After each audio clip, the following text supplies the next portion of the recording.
Ons gesels oor vyande van die hart en die vrugte sal dit bepaal. Markus 10 is die konteks, terwyl Jesus sy disippels vertel van sy naderende lyding en sterwe, wil 2 van hulle vinnig 'n kort pad vat na die parlement toe. Hulle doen gou aansoek vir 2 ministeriële poste vir wanneer Jesus op sy troon gaan sit om te heers. Die ander 10 disippels word kwaad, verloor hulle nie meer omdat hulle voorgespring is, dink ek. Ons het gister gepraat oor wat hulle wil word. Dat hulle mag soek en wil beheer. Ons kry jaloesie hier van die ander 10. Frustrasie as hulle 10 hulle nie hulle sin kry nie of dat dinge te lank vat om te gebeur. Die vraag is,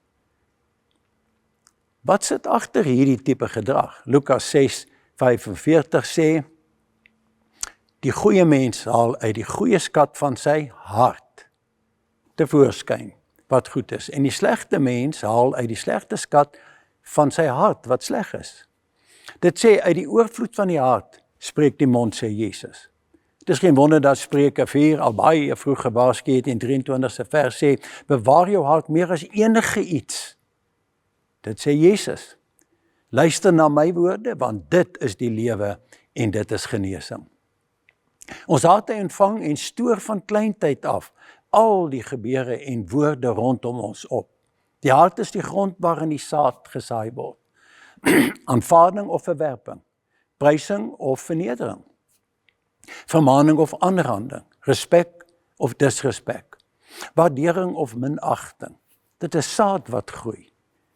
Die plant word jou siel, naamlik jou emosies, denke en besluite.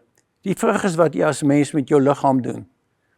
Matteus 13:19 leer ons dat die bose een kom en roof wat in jou hart gesaai word. Vers 15 praat van die hart wat ongevoelig word. Die hart is nie vatbaar, met ander woorde. Die hart van die mens kyk en hoor niks aangaande God se heerskappy, hoor nie sy stem nie, sy vermaning, sien nie sy geleenthede of sy hemel nie. Ons harte se ore werk net nie. Hoe roof die bose die goeie saad? Die hart wat nie wil verstaan nie. Daar is 'n rotsagtige hartheid wat verhoed dat wortels gevorm word. Die sorge van die lewe, van die wêreld en die verleiding van rykdom maak die hart ongevoelig en dis onvrugbaar. Vir die ongevoelige hart lewer die saad nie gou genoeg goeie skatte nie.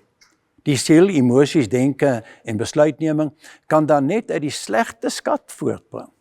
Hoe gebeur dit?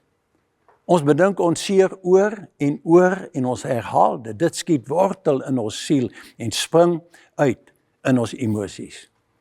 Werke van die vlees. Daar word lank aan gewerk voor dit aan die lig kom en sigbaar word. Dit verskyn as woede. Jakobus 4:1. Waarvandaan kom oorlog en vegtery onder julle? Kom wel nie hiervan van julle welleste wat julle in julle lede stryd voer nie? Wellens het ons al gesê, is 'n onvermoë om tevrede te wees met wat jy het.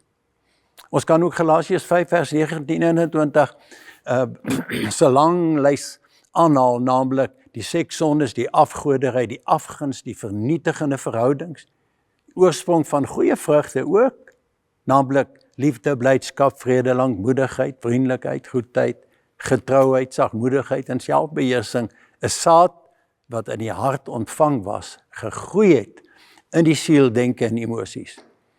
En nou vrug dra. Sê dit, sing dit en leef dit. 'n mooi en 'n groeidag vir jou vandag.